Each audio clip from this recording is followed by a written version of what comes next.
Bismillahirrahmanirrahim. Assalamualaikum warahmatullahi wabarakatuh.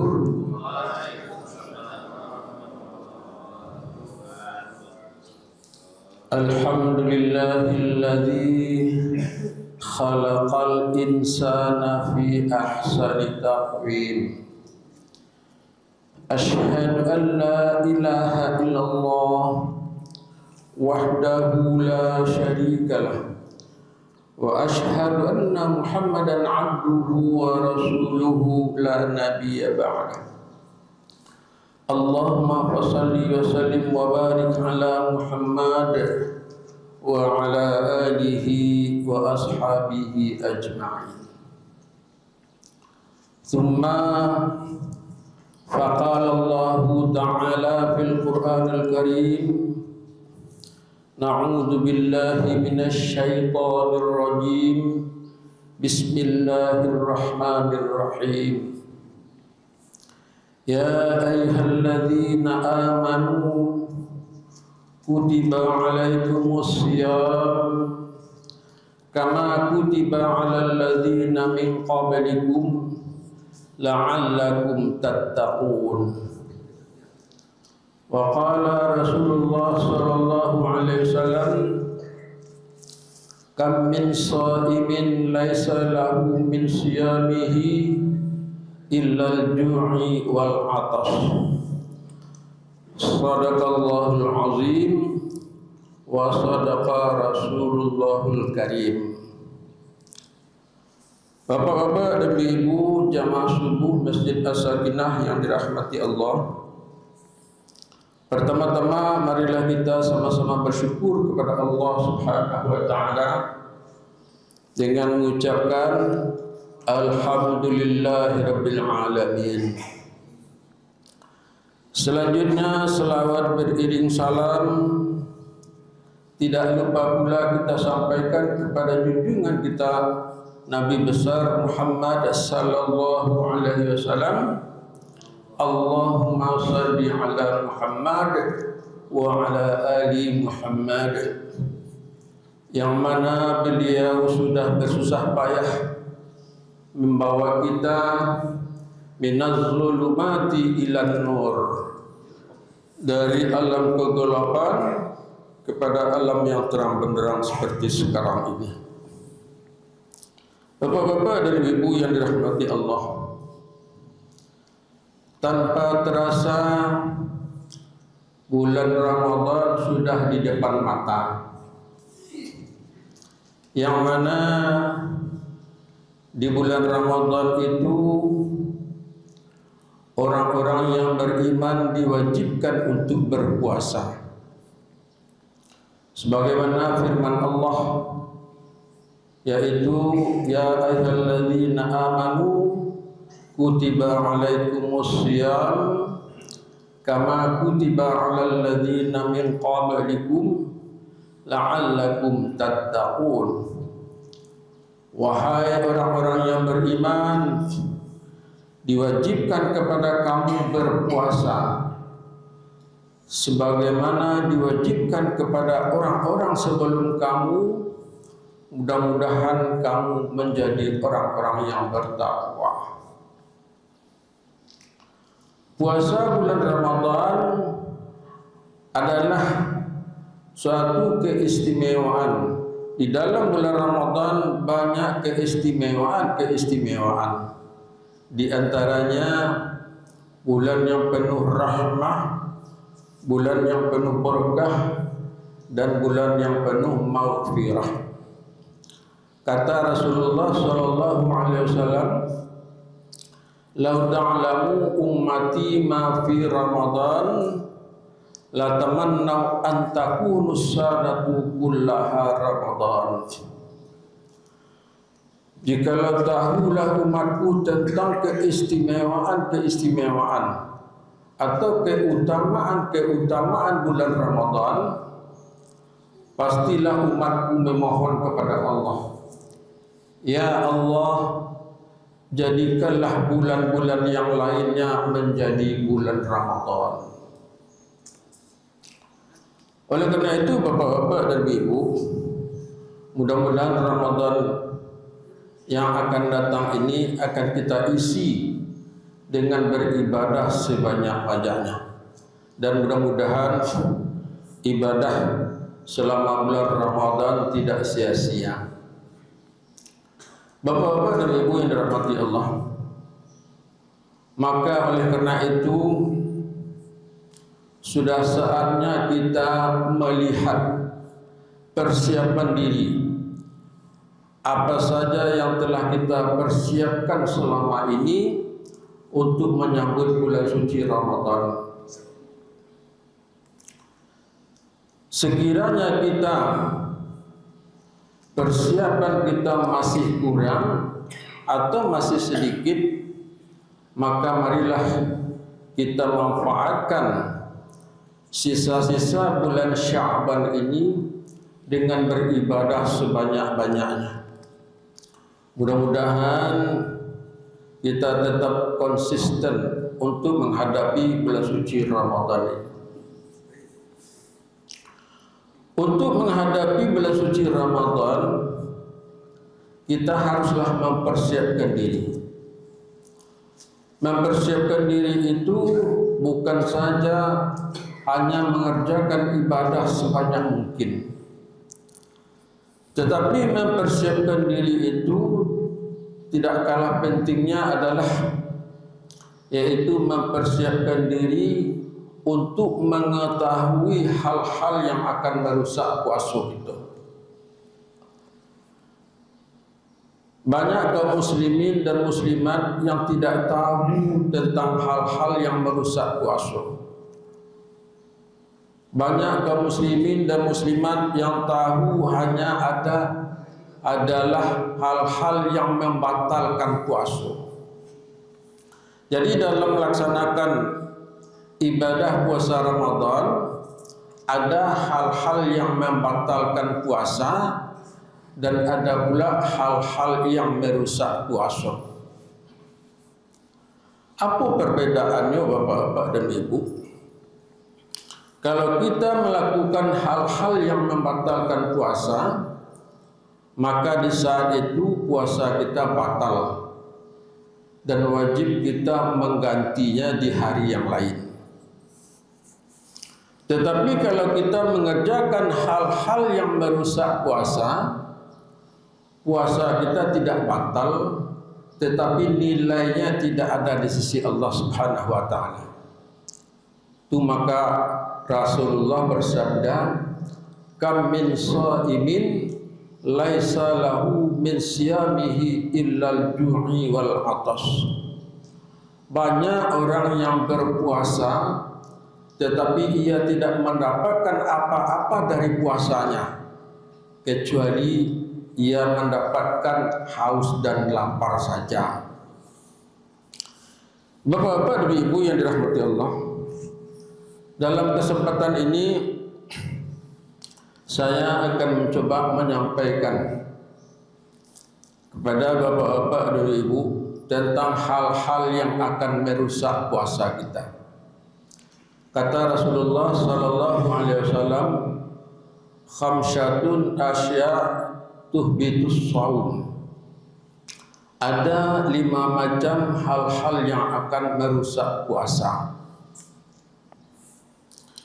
Yang pertama, al-kadzibun, yaitu berdusta. Berdusta atau berbohong. Berdusta atau berbohong adalah menyampaikan informasi yang tidak sesuai dengan fakta yang sesungguhnya. Dari Abi Hurairah radhiyallahu anhu mengatakan bahwa Rasulullah sallallahu alaihi wasallam menegaskan, barang siapa yang berpuasa lalu ia tidak meninggalkan perkataan dusta, maka Allah tidak butuh rasa lapar dan haus yang ia tahan saat berpuasa. Jadi dari hadis ini Bapak-bapak dan Ibu jelas bagi kita bahwasanya Allah tidak butuh puasa seseorang apabila ia masih berdusta. Allah tidak akan membalas puasanya apabila seseorang itu masih berbohong. Jadi oleh karena itu Bapak-bapak dan Ibu, marilah kita jauhilah kata-kata berbohong. Sebab sia-sia saja puasa awak kalau kita berbohong. Sekecil apapun berbohong, nilai puasa kita tidak ada di sisi Allah Subhanahu wa taala. Setiap orang bisa saja berbohong. Karena berbohong itu mudah untuk melakukannya. Kenapa orang mau berbohong? Tentu ada alasan-alasan baginya. Di antaranya bisa juga ia menutupi kesalahan-kesalahannya yang lalu agar tidak tahu kesalahan-kesalahan yang telah ia lakukan.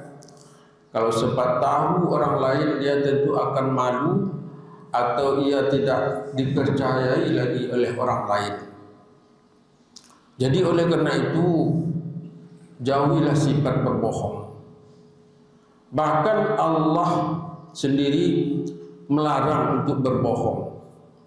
Bahkan orang yang berbohong dikategorikan oleh Allah orang-orang yang tidak beriman. Kata Allah di dalam Al-Quran, innama yaftaril kadhibal ladzina la yu'minu bi ayatillahi ulaika humul kadzibun.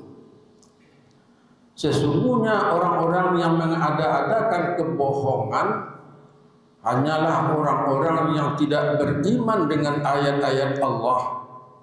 Mereka itulah orang-orang yang pembohong. Jadi oleh karena itu Bapak-bapak dan Ibu, puasa bukan hanya menahan haus dan lapar, tetapi puasa juga mampu menahan hal-hal yang akan merusak ibadah puasa itu. Di antaranya adalah berbohong ini. Yang kedua Bapak-bapak dan Ibu, yang akan merusak ibadah puasa kita adalah al-ghibah, yaitu bergunjing. Bergunjing ini artinya adalah suatu perbuatan mengatakan keburukan-keburukan orang lain. Rasulullah Shallallahu Alaihi Wasallam mengatakan orang yang melakukan bergunjing ini puasanya tidak ada nilainya di sisi Allah Subhanahu wa taala.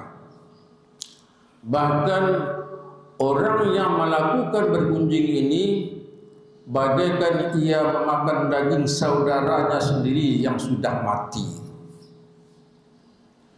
Di dalam Al-Quran juga Allah berfirman di dalam surat Al-Hujurat ayat 12, apa kata Allah?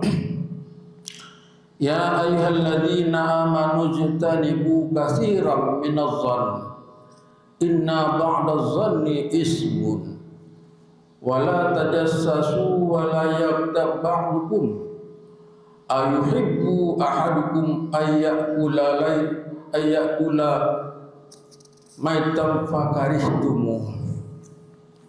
Wahai orang-orang yang beriman, jauhilah kebanyakan berburuk sangka, karena sebahagian dari berburuk sangka itu adalah dosa. Janganlah kamu mencari kesalahan-kesalahan orang lain, dan janganlah sebagian kamu menggunjing orang lain. Maukah kamu memakan daging saudara kamu yang sudah mati? Tentu kamu merasa jijik itu.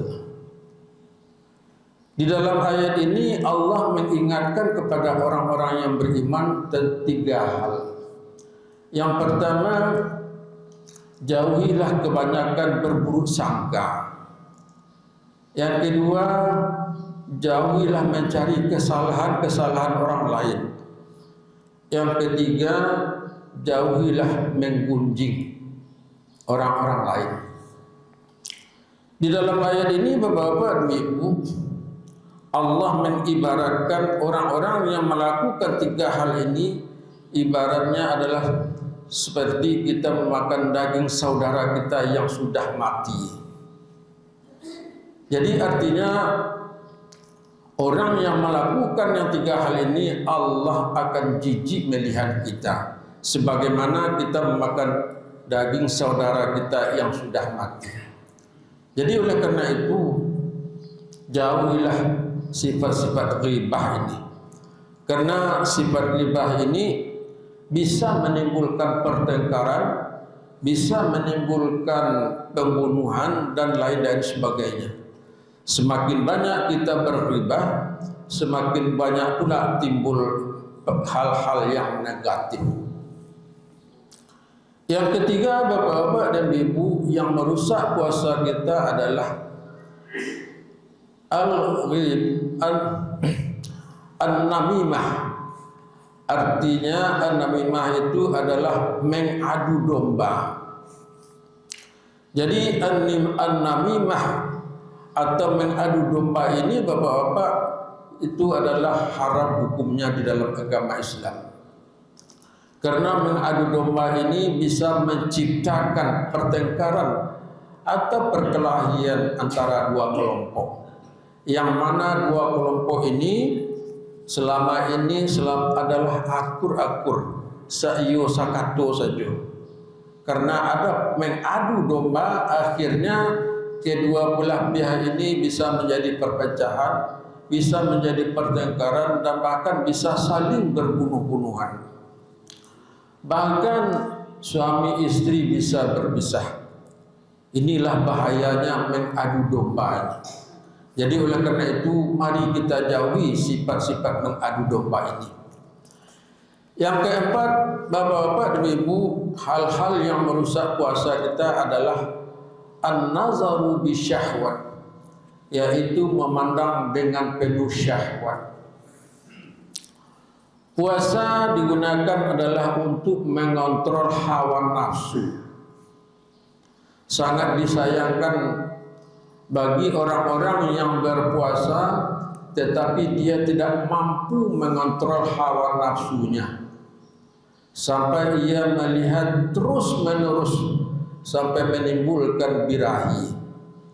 Jadi oleh karena itu selama bulan Ramadan sekurang-kurangnya kita jagalah pandangan mata kita ini dari hal-hal yang bisa menimbulkan birahi. Akhirnya ibadah puasa kita tidak ada nilainya di sisi Allah Subhanahu wa taala.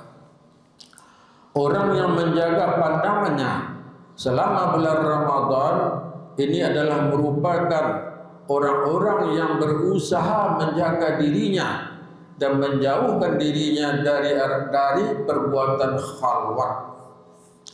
Apa itu khalwat Bapak-bapak dan Ibu? Khalwat itu adalah tindakan berduaan berlainan jenis di tempat yang sepi. Kalau orang yang melakukan itu, kata Rasulullah SAW, orang yang ketiga adalah syaitan.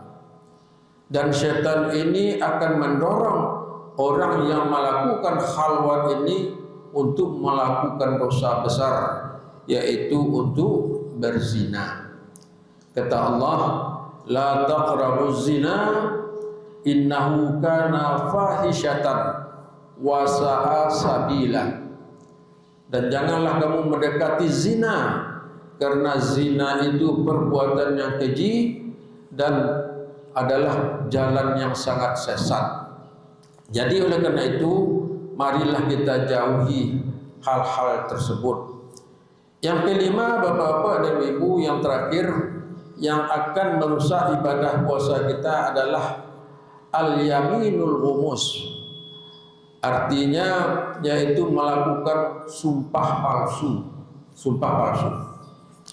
Sumpah palsu ini Bapak-bapak dan Ibu adalah meliputi perbuatan. atau keterangan saksi yang tidak benar atau yang tidak sesuai dengan yang sesungguhnya. Jadi artinya sumpah palsu ini adalah perbuatan yang sangat keji sekali, karena bisa memenangkan atau menguntungkan satu hak dan mengalahkan hak-hak yang lainnya. Orang yang melakukan sumpah palsu ini adalah perbuatan yang sangat keji, karena sumpah palsu ini bisa memenangkan kebatilan dan mengalahkan kebenaran. Jadi oleh karena itu Bapak-bapak dan Ibu, marilah kita menjaga hal-hal ibadah yang akan merusak ibadah puasa kita, agar puasa kita diterima oleh Allah Subhanahu wa taala. Jadi ada 5 hal yang merusak puasa kita. Yang pertama adalah berdusta, yang kedua adalah bergunjing, yang ketiga adalah mengadu domba, yang keempat adalah memandang penuh dengan syahwat, yang kelima adalah sumpah palsu.